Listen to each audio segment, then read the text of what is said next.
ডাকসুতে অনিয়ম ও অসঙ্গতি তুলে ধরে সংবাদ সম্মেলন করেছে জাতীয়তাবাদী ছাত্রদলের প্যানেল। ঢাকা বিশ্ববিদ্যালয়ের মধুর ক্যান্টিনে সংবাদ সম্মেলনে ডাকসু নির্বাচনে ছাত্রদলের প্যানেলের ভিপি প্রার্থী আবিদুল ইসলাম খান অভিযোগ করেন, সুনির্দিষ্টভাবে অভিযোগ দিলেও এড়িয়ে চলছে বিশ্ববিদ্যালয় প্রশাসন। ব্যালট পেপার ছাপানো ও পোলিং এজেন্ট নিয়োগে অস্বচ্ছতা, নির্বাচনের দায়িত্বে থাকা ব্যক্তিদের প্রভাবিত করা, নিরাপত্তার দায়িত্বে থাকা বিএনসিসি, রোভার স্কাউট সহ অস্বচ্ছতার অভিযোগ করেন ছাত্রদলের মনোনীত ভিপি প্রার্থী আবিদ। দাবি করেন, নির্বাচনের দিন মিডিয়া ট্রায়ালের শিকার হয়েছেন। আবিদুল ইসলাম খান বলেন, সুস্থ রাজনৈতিক চর্চার অংশ হিসেবে ছাত্রদল কোনো নেতিবাচক কর্মসূচি দেয়নি। অনিয়মগুলো বিবেচনা করে শিগগিরই ব্যবস্থা নেওয়ার দাবি জানান তিনি।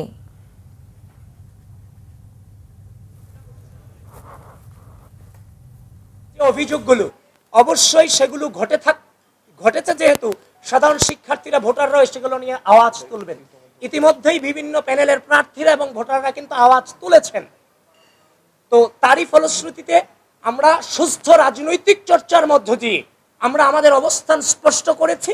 আমরা আশা রাখছি ঢাকা বিশ্ববিদ্যালয় প্রশাসন এই বিষয়গুলো নিয়ে পুঙ্খানুপুঙ্খভাবে তাদের অবস্থান ক্লিয়ার করবে এবং আপনারাও সেই জিনিসগুলো ইনভেস্টিগেশনে নামবেন এবং পরবর্তী কর্মসূচি কি হবে সেটা আপনাদেরকে পরবর্তীতে আমরা জানাবো, কিন্তু সেটা সুস্থ রাজনৈতিক সংস্কৃতিকে ধারণ করি।